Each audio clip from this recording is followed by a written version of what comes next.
Doctor ইউনূসকে ৫ বছরের জন্য ক্ষমতায় চাই স্লোগানটি গত কয়েক মাস ধরে অনলাইনে বেশ জনপ্রিয় হয়ে ওঠে।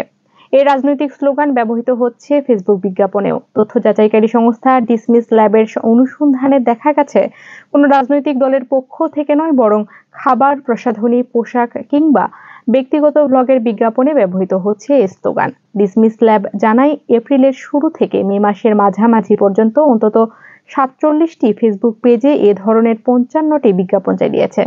ডিসমিস ল্যাবের গবেষকেরা বাংলা ভাষায় কিওয়ার্ড ব্যবহার করে মেটার অ্যাড লাইব্রেরি থেকে বিজ্ঞাপনগুলো সংগ্রহ করেন এবং প্রতিটি পেজের সর্বশেষ ২০টি পোস্ট পর্যালোচনা করে তাদের নিয়মিত কার্যক্রম বোঝার চেষ্টা করেন। এতে দেখা যায় ৯০% পেজ আগে থেকে কোনো রাজনৈতিক বিষয়ে পোস্ট করেনি।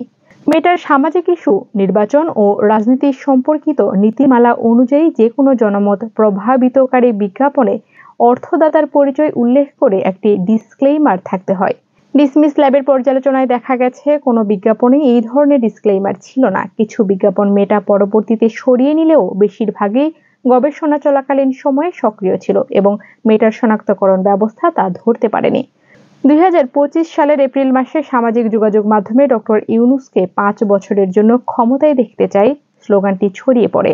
সদ্য গঠিত এনসিপি নেতা সার্জিস আলম একটি ফেসবুক পোস্টে স্লোগানটি ব্যবহার করেন। বিষয়টি ভাইরাল হওয়ার পর ডিসমিস ল্যাবের অনুসন্ধানে দেখা যায়, কিছু ফেসবুক পেজ এই জনমতের সুযোগ নিয়ে নিজেদের পেজে এমন বিজ্ঞাপন চালানো শুরু করেছে।